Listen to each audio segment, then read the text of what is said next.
প্রিয় ভিউয়ার্স, আমাদের লক্ষ্মীপুরের জন্য সুখবর, তার পাশাপাশি দুঃখের খবরও আছে। লক্ষ্মীপুরে আনাচে কানাচে ভাঙা রাস্তাগুলোর কাজ করা হচ্ছে, এর জন্য আমরা অনেক আনন্দিত।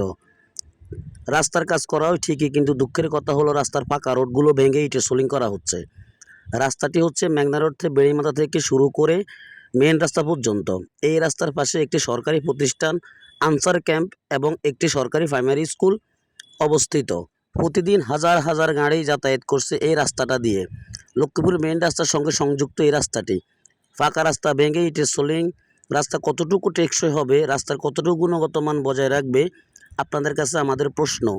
এই রাস্তাটি কি ঠিক হচ্ছে, জাতির কাছে জানতে চাই। আপনারা কমেন্ট করে জানাবেন। ভিডিওটি ভালো লাগলে শেয়ার করবেন, চ্যানেলটি সাবস্ক্রাইব করবেন। ধন্যবাদ। সালামু আলাইকুম।